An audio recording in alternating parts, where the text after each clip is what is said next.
Let's talk about 3 ways to help see yourself as a high value person in a relationship. Hey folks, I am Jim Miller, helping you find and keep the love of your life and write a better love story. Welcome to the channel. If you're new to the channel, I would ask you to hit the subscribe button. It should be down in the corner there. Also, when you do that, tick the bell icon. That way you'll be notified whenever I upload new content. And I certainly do appreciate all that have supported the channel so far. Today I want to talk about 3 ways that you can see yourself as a high value person in relationships. First of all, why is that important?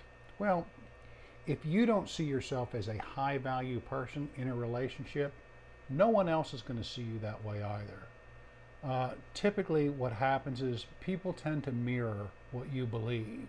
If you see yourself as some down and out person, your ex was only dating you out of a favor, to do you a favor, then other people are going to see you that way.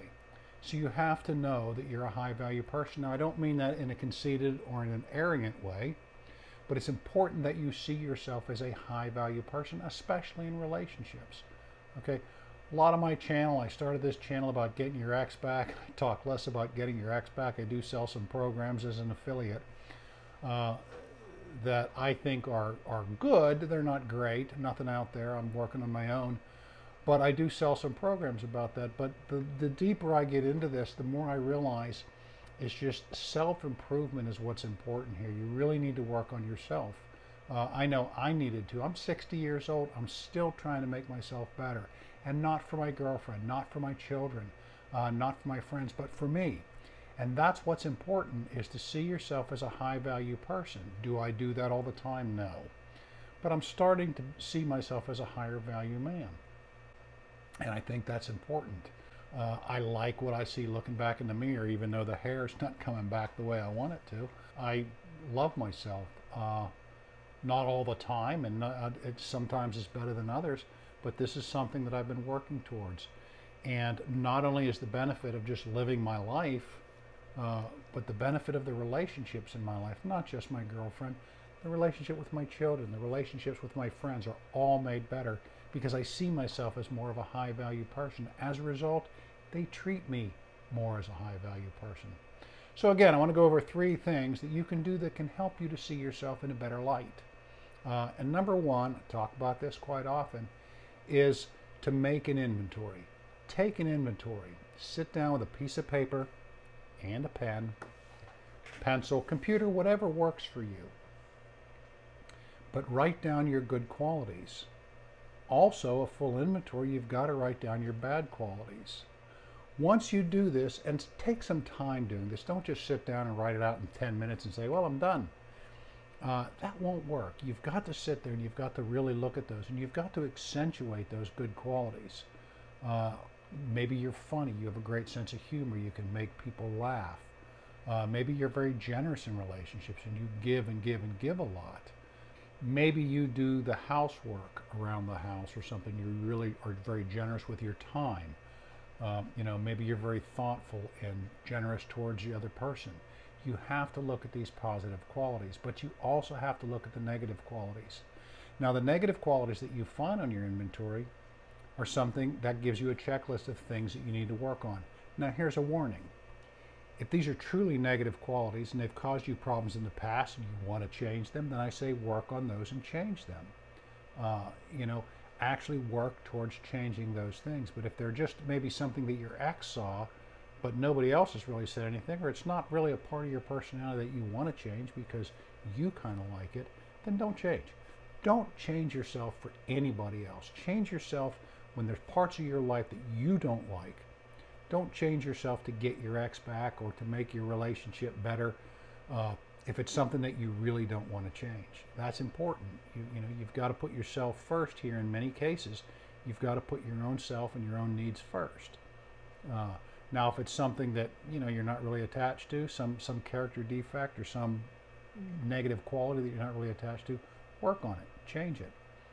It'll make your life better. It'll make that your partner's life better and everybody around you. So that's step number 1. Take the inventory. Really, putting stuff down on paper really is a benefit to most people. I know that it helps me tremendously. I've got like one of these pads that I have filled up multiple pads just writing down thoughts and feelings and good qualities and bad qualities. And I kind of, again, it kind of serves as a checklist of the areas that I need to work on. Number 2, do not focus on the negative things that your ex said on the way out the door. Depending on your breakup, it might have been a very amicable situation and things may have just been, okay, this just isn't working out. But more often than not, it's an angry fight and someone storming out the door. Don't focus on those things that your ex said. Oh, you're a bitch, you're an asshole, you're this, you're that, you know. You always put everything else in front of me. Don't focus on that. You can think about that, and if there's some truth in that, then maybe that's something that you need to work on. But don't focus on what your ex said.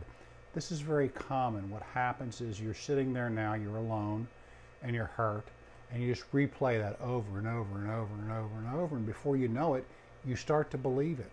It doesn't necessarily mean it's true. It could be said out of anger. I mean, we've all said stuff, I've said stuff out of anger in a fight before, you know, that I regretted. And 9 times out of 10, they don't apologize for it. They just kind of hope enough time passes that, hey, you know, it's good. If you said some things out of anger, you need to take those, put those into your inventory and think about it. But don't focus on what your ex said. Especially if you broke up, you know, of course they said some things like that. They have to justify why they're running out, why they're leaving, if you got broken up with. If you did the breaking up, still they have to kind of, you know, a lot of times they feel like they have to get even, so they're going to throw some shit back into your court. Okay? So don't focus on what your ex said. If you find yourself focusing on it, go back to your inventory, pick one of your good points and go, yes, but, you know, I'm this, I'm that. Look at your good qualities again. Don't focus on what your ex said. And number 3 is a little bit different. Get around people that accept you for just the way you are. Get around people that lift you up. Get around people that point out your good qualities, you know. Get around those friends that are positive and they're upbeat and they say nice things to you. Because we all have friends. I mean, I have friends that are going to pick every fault. They find every fault that I have, you know, which are many. Trust me. There are people that find those and don't necessarily lift me up. They're still friends for one reason or another, but they're not the kind of people that I want if I'm feeling down. I don't want that kind of energy around me. So, you know, in situations like that, hang out with the people. Get yourself around maybe your friends, maybe your family. Get around the people that are going to tell you what a great person you are. That really helps to lift you out of that slump of focusing on what your ex said. So do that. Get around people that lift you up, that make you feel good and make you feel positive. Anyway, folks, that's what I have for you tonight. Jim Miller, helping you find and keep the love of your life. Listen, in the description below the video, I have links to a couple of books in there. One of them is called How to Be an Adult by David Ritchie. One of my favorite books. At 60 years old, I still read it regularly because quite often I'm not an adult. Most women are going, yeah, most men aren't, but it's a fact. It helps me to work on, you know, who I am, and to really look at things in a positive light and to act in an adult manner, because there are parts of my life where I still can be very childlike. The other one is The Ecstasy of Surrender by Dr. Judith Orloff. Great book, one of my favorite books. Also read that quite often. I don't read it all. There's 12 chapters and there's 12 areas where letting go will help to improve your life. And I think it's chapter 6 is the one about soulmates and about love and about relationships. A lot of good information in there. Full disclosure, if you do click on the link and buy the book, I get a small commission, not much, a couple percent, but you need to know that.